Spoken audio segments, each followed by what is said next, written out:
back to movementprofessional.com. So this is a hollow body rock progression. I like using the hollow rock more than just like a hollow hold for a lot of people because it keeps the posture a little bit more dynamic so that there's no static strain on the neck typically, or even on the back. So for a lot of people that have a difficult time controlling their pressure, keeping them moving dynamically in a rock position can be a good starting point, a little bit more valuable starting point than actually a static hold position. So what a hollow rock is going to look like, the full position will be to get the legs straight, arms straight overhead, and then you're rocking back and forth.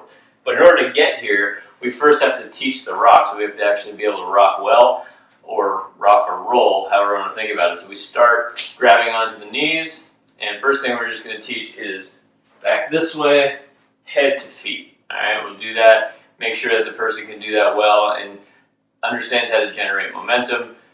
We're going to inhale on the way back typically. Exhale as we come up. So that would be step one. Step two, still hold on to the shins. We're going to inhale back, but this time the feet don't come down. All right, we don't necessarily touch the head either. We're just making this rock a little bit smaller, but we're still holding the shins. And then we can make that a game of inches. So we now keep holding the shins, and we just make the rocks progressively smaller and smaller. All right, once we are able to do that with the hands on the shins, we do the same thing with the hands at the sides. So we do a full rock, head to feet, then we make it a bit smaller, and then we just tighten it up. Okay. From there, we're going to look at now changing the position of the knees and try to move the knees a little bit farther away from our hips. So we get into this position, we're able to get this rock. Now I want my knees to come a little bit more away from my head, and I want my arms to come a little bit closer to overhead. So this would be the next progression. And then it's really, again, just a game of inches there. So I can bring my knees a little bit farther in that direction. I can bring my arms a little bit farther in this direction and still see, can I hold this body tight? All right. Now, this can be a little bit tricky as we get a little farther out into the straight body position. Because once we start getting the knees farther away from the hips, we're going to really want to use the hip flexors quite a bit more. So the key is that we always feel that we're using the abdomen, something on the front of the trunk, and some stuff in the back of the thighs.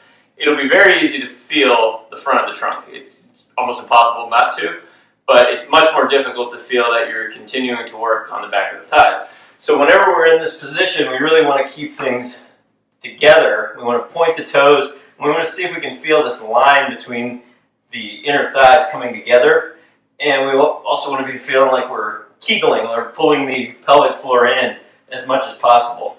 The other big piece of this would be, as we start to make our rocks a little bit tighter, is that the knees no longer move towards our face, but we're popping them up towards the ceiling. So if I can get that little pop there, it helps me generate some momentum.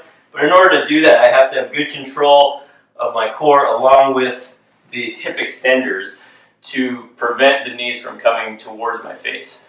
All right, so that connection of abdominal action with hip extender action is going to be throughout this hollow rock progression. So if we can't get it at some point, or if we really feel like we're using the hip flexors at some point, we just have to regress back through.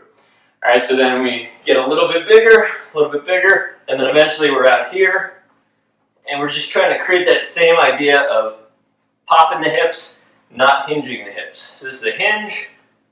Pop would be I'm levering my whole body up, and then I'm going through that rock through there. Okay? So it's a fantastic exercise to build over time with a client.